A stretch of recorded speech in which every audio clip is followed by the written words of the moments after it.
Today we're going to learn culture. Ya bụ omenala. Culture, omenala.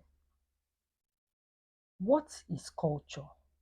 Culture is a people's way of life. Etu ndị si ebi ndụ ha, etu ndị si eme, ihe eji mara ndị, ya bụ omenala. Omenala bụ ihe eji mara ndị, njirimara. Ka anyị leba anya n'ihe gbasara omenala. Omenala anyị dịka ndị Igbo abụrụ sọsọ ekpemekpe, ya bụ ịgọ ọjị maọbụ ikpere arụsị maọbụ ije ebe nwa dibịa maọbụ ịgba afa. Nke a bụ otu n'ime omenala, mana ekpemekpe ka ọ bụ. Ịbịazie na omenala ndị ọzọ bụ kedu etu ndị si ekwu okwu, kedu etu ndị si asụ asụsụ, kedu nri ndị na-eri, kedu etu ndị si eji ejiji, ya bụ akwa anyị na-eyigasị. Ihe a bụ omenala dị iche iche eji mara ndị. Omenala anyị na-anwụzi na-anwụnyụ pịị bụ asụsụ Igbo. Ya ka m ji bịa taa. Asụsụ Igbo. Gị bụ onye Igbo tozuru etozu, kedu ka ị si asụ asụsụ gị? Ị na-akụzikwara ụmụ ndị anyị mụrụ amụ asụsụ? Maka na ebe ọbụla ị nọ, ijegodi mba ofesi ruo ebe a nụ ka ndị sụrụ asụsụ, ịnụrụ anụ ka onye Igbo sụrụ asụsụ, ịchagharị anya nwee aṅụrị. Maka gịnị? Ifugo nwanne gị. Ifụ nwanne gị, ị nwee aṅụrị. Ya bụ, kedozi ntọala ị na-atọrọ ụmụ ndị anyị na-amụ, na echi ọ bụ na ha pụọ fụ ka onye Igbo ibe ha sụrụ asụsụ, ha enwee aṅụrị na ha afụ nwanne ha. Mana ị dịrị eme ka ụmụazị anyị mụ mata nke a. Achọrọ m ịjụ gị bụ nne maọbụ nna na-ege ihe a na-ekwu. Kedu ntọala, kedu omenala ị na-akụziri nwa gị? Ị na-akụzikwara ya ka ndị Igbo si eri nri? Ị na-akụzikwara ya ka ndị Igbo si eji ejiji, ụdị akwa anyị na-eyi? Ị na-akụzikwara ya asụsụ?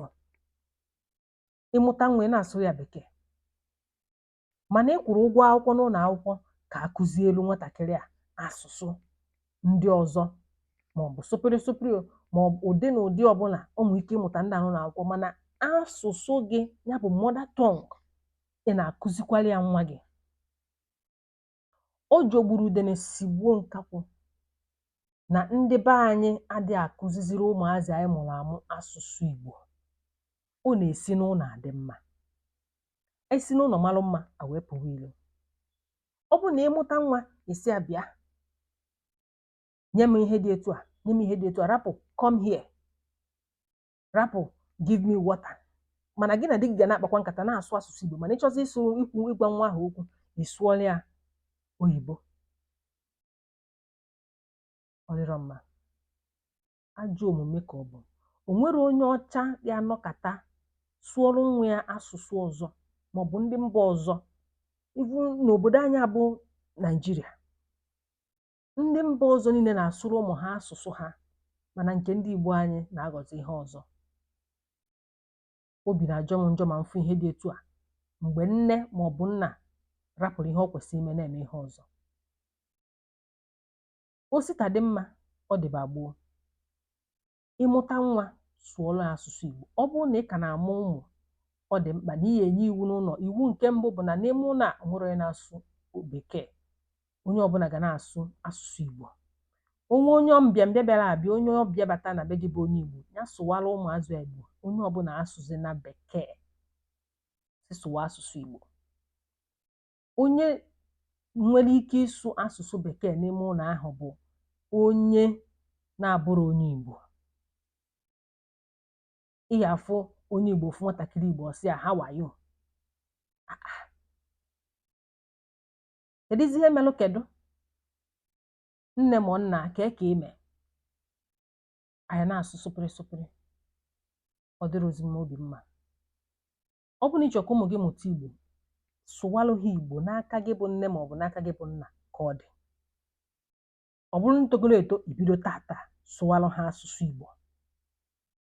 Gwa ha na asụsụ bụ omenala anyị, o so n'omenala ndị Igbo. eji mara Igbo gburugburu, maka na Igbo amaka. Igbo anyị amaka. Ka asụsụ anyị ghara ịna, ihe eji mara anyị ghara ịna, ọ dị mkpa. If you have not subscribed to this channel, please kindly subscribe to this channel and turn on your notification bell to get yourself notified whenever I upload